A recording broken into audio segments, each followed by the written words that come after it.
At dawn, in the heart of what we now call Angkor Wat, our ancestor stands barefoot on the cool stone floor, surrounded by towering pillars and carved walls that shimmer with soft morning light. The air is thick with mist, breath, and memory. He does not speak in words, for there are none. Instead, he opens his chest to the silence and releases a single, pure tone. It rises, swells, and returns, echoing from stone to stone in waves of perfect resonance. Others join him, their voices weaving into a harmonic braid that fills the temple not with noise but with knowing. The architecture sings back, not passively, but as an instrument precisely tuned to these human frequencies. In that moment, language, body, and space are one. There is no need to describe unity. They are unity, vibrating in relational coherence. This is not ritual as performance, but as cognition, not sound as expression, but as truth. This wasn't language as we use it today. It was sound and meaning fused together into a single coherent system. Long ago, communication wasn't abstract. It was embodied, resonant, and complete.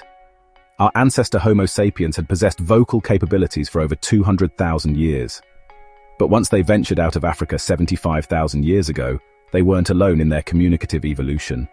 For tens of thousands of years they coexisted and interbred in Asia with another advanced hominid species, the Denisovans. The Denisovans were remarkable. Genetic studies reveal that they lived alongside modern humans until surprisingly recently, as close as 25,000 years ago, leaving a genetic imprint still detectable today. Having evolved separately from the non-verbal Homo erectus, different biological emphasis could produce different vocal capabilities. Ancient resonant structures suggest they were focused less on the rapid articulation of symbolic speech, and more on clarity, resonance, and simplicity of sound.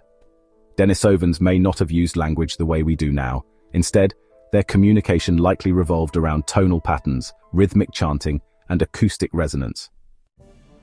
Archaeological finds like the enigmatic structures at Gunung Padang in Indonesia, dated by some scientists to nearly 24,000 years ago, and the famous Göbekli Tepe site in Turkey, deliberately buried more than 12,000 years ago, suggest civilizations far older and far more acoustically and architecturally sophisticated than our textbooks acknowledge. These monumental sites were built without writing.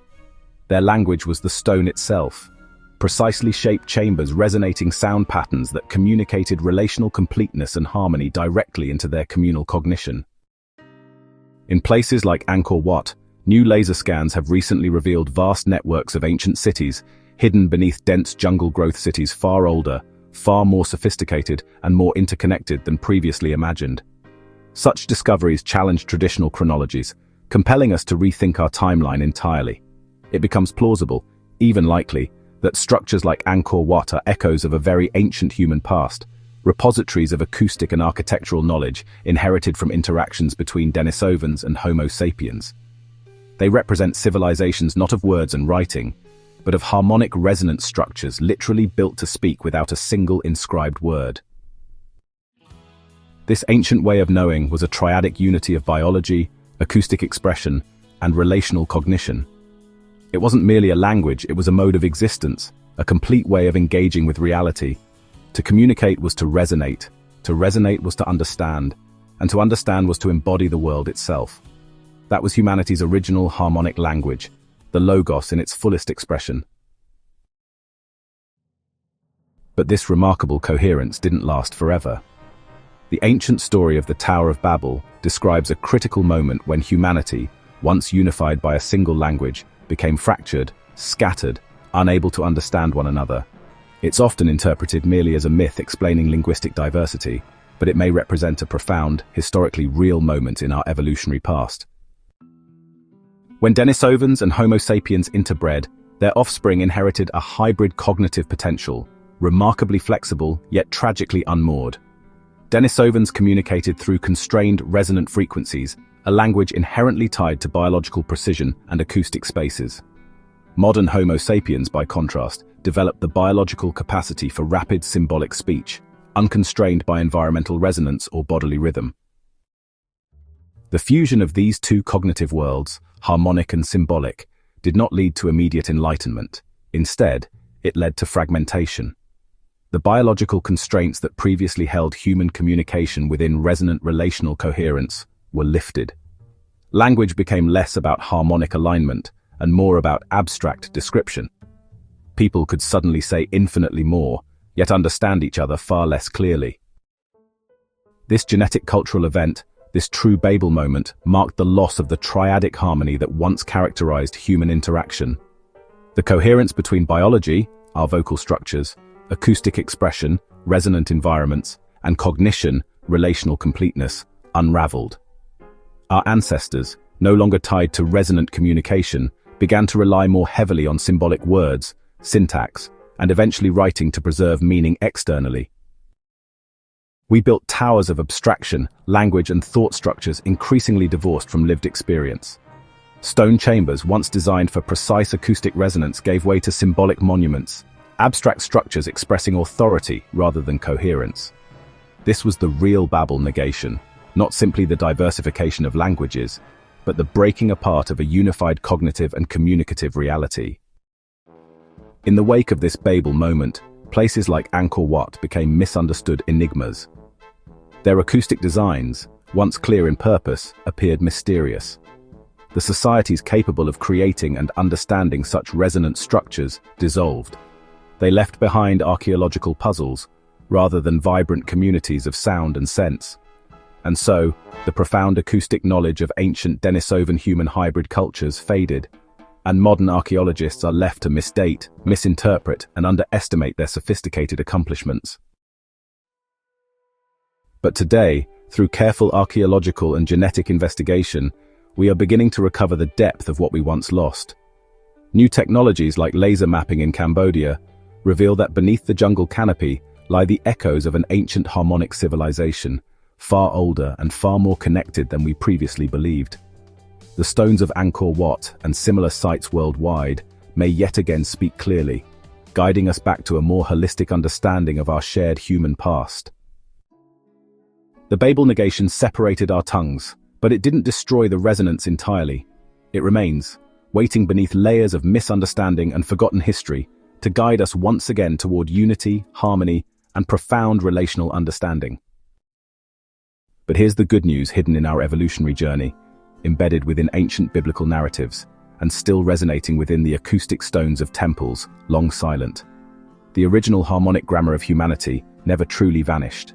It lives in us still, quietly waiting to be remembered and reawakened. We find it not in abstract symbols or complex syntax, but in the direct harmony between biology, sound, and cognition. Consider your own body, your breathing, your heartbeat, your voice. Every breath you take naturally follows rhythm. When you sing with others, something remarkable happens. Your heartbeats begin to align, your breathing synchronizes. Human biology itself is tuned to resonance and rhythmic coherence. Our bodies yearn to speak in harmony, to express through patterns, not isolated fragments. Now think about how sound moves you.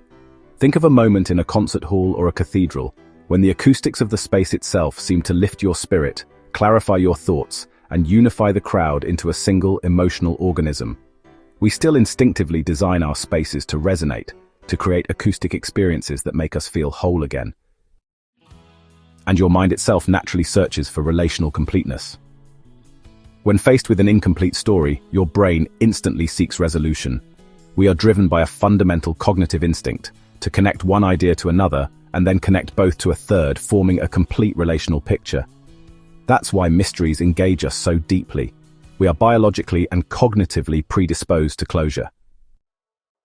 We can restore our connection to this primal harmony, the logos, by consciously returning these three elements into alignment. To realign language with our biology means to speak intentionally, rhythmically, resonantly. To realign language with acoustics means designing environments not as neutral containers, but as active partners in communication. And to realign language with cognition means consciously structuring our communication around complete relational patterns, triadic patterns that establish homeostatic balance, 22 patterns that appear throughout scripture, myth, and history itself. That is because each triad isn't an arbitrary rule, it's an observable reality. Consider basic coexistence. Coexistence is the condition in which three elements do not merely sit side by side, but define and sustain each other through their relationships. None of them makes full sense alone. Each draws its meaning from how it relates to the others. Consider the first act of creation in Genesis, the separation of day, night, and the establishment of time. Day and night may seem like simple opposites, but they only become meaningful through their alternation through time.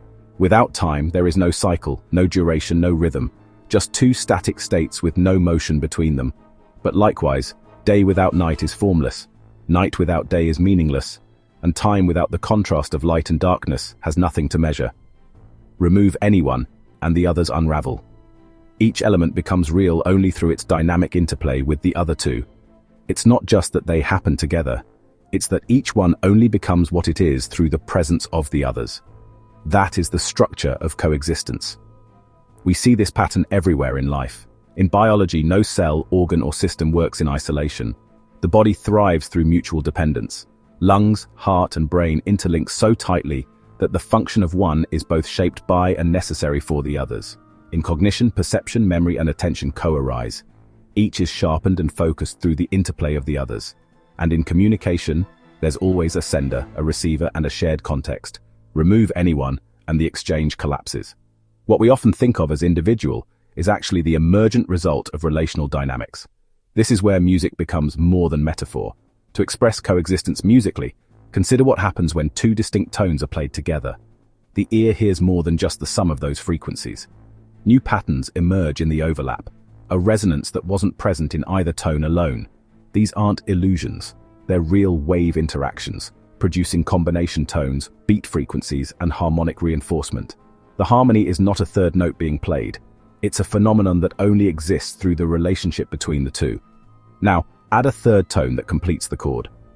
Suddenly, the sonic landscape transforms again, not by simple addition, but by creating a fully interdependent structure where every note is redefined in context.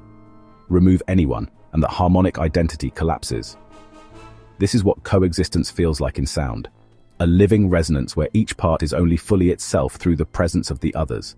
The ear doesn't just hear the notes, it hears the between, the among, the shared reality that only emerges in unity. Now imagine a group chant where voices fall into sync, not through commands, but by listening and adjusting to one another. In that moment, coexistence is no longer an idea, it is a felt experience. The structure of the music teaches the lesson. Meaning, presence, and identity are not isolated facts, but shared vibrations. Or consider cyclical reinforcement. Reinforcement is the dynamic where three elements form a cycle of support, each one strengthening the next in a continuous loop. One action leads to another, which leads to a third, and then back again to feed the first. This isn't just repetition, it's escalation through feedback. What matters here is the presence of three distinct points, enough to create direction, return, and rhythm. With only two, you get a simple back and forth. With three, you generate motion that builds over time, gaining force with every cycle. Biologically, we see this triadic reinforcement in systems designed to amplify activity. Neuron pathways that fire more easily with use, hormonal systems that loop through stimulation and response, or muscle memory that becomes stronger each time it's engaged. Cognitively, it's how learning happens, not just through exposure, but through repeated success. Understanding leads to confidence. This leads to deeper engagement, and that leads to more understanding. And in communication, it's how messages become shared norms. One person signals, another echoes, a third affirms. Suddenly it's a group truth. The three roles of initiation, propagation, and confirmation lock the pattern in place. Musically, reinforcement operates at the core of how we're wired to respond. Imagine three beats. The first introduces a pulse, the second confirms it, the third completes the phrase and loops it back to the start. That triplet becomes a cycle your body wants to follow. This structure taps into our psychology. The brain craves pattern, and when it hears a triadic rhythm that repeats, it locks in, predicts, and rewards itself for being right. Over time, this creates a kind of trance, not because the sound is complex, but because the pattern is trustworthy. In a society that communicates through rhythm and resonance rather than speech, this triadic reinforcement becomes a language of its own, training attention, encoding instruction, and guiding behavior through repeated felt alignment. These melodic structures become a complete grammar of relational understanding. Instead of naming and describing, we resonate meaning directly. Communication becomes embodied, intuitive, and complete. Words become unnecessary because meaning is no longer externalized in symbols. It is internalized in the experience of harmonic alignment. Imagine now entering a structure designed intentionally as a resonant chamber, not merely a building, but a living instrument. As you step inside, you begin to chant a certain melodic pattern. Immediately, the architecture amplifies and clarifies your voice, responding to you in precise acoustic harmonics. The space itself guides your sound into the correct relational patterns. You're not speaking about unity, you're experiencing it directly. You're not describing a complex idea. You're activating a complete relational logic, effortlessly recognized and felt by everyone present. The architecture of your body and mind synchronize, becoming a unified system of understanding. This kind of communication transforms thinking fundamentally. We move away from the linearity of modern thought toward relational completeness. Our memory no longer relies on external archives and written records. Instead, knowledge becomes fully embodied and performed, directly experienced in collective rituals. Truth ceases to be merely stated or argued about. Truth becomes something we harmonize with, something we resonate with and participate in. The story of Babel wasn't simply about language confusion, it symbolized a deeper loss of harmonic alignment. When our hybrid species began speaking without constraints, we felt free. But we became disconnected from the grounding forces of biology, acoustic resonance, and relational completeness. In our quest to build infinitely upwards, we neglected the relational foundations that gave meaning to our words and actions. But now we have a chance to rebuild not towers of abstract symbols, but temples of resonance and meaning. We don't need endless bricks of arbitrary language. We need stones shaped by the natural resonance of biology, sound, and cognition. We need structures that help us speak harmonically, spaces that guide our voices into patterns of wholeness, and rituals that remind us continuously of our connection to each other and to the world. Restoring resonance means reuniting language with our bodies, not limiting expression, but giving it depth and meaning again. It means reclaiming architecture as our acoustic partner, designing environments that speak with us. It means reclaiming our cognition from fragmentation. We must consciously seek relational completeness instead of isolated facts. We stand now at an extraordinary turning point. We have accumulated more words and information than at any other moment in history. But words alone will never bring completeness. To speak is not enough. We must resonate. We must harmonize. We must restore our language, our buildings, our rituals, and our thoughts into a unity grounded in relational harmony. The ancient logos, this primal grammar of resonance and completeness, never truly vanished. It's still here, inside every breath we take, every heartbeat we share, every note we sing together. The logos is not a word. It is a rhythm, a pattern, a harmony waiting patiently for us to remember it. Babel was a negation that demands reinterpretation, not as a punishment, but as a challenge. Let us not merely speak about unity and understanding. Let us embody it, resonate it, live it. The harmony we seek is already within us, waiting only for us to begin.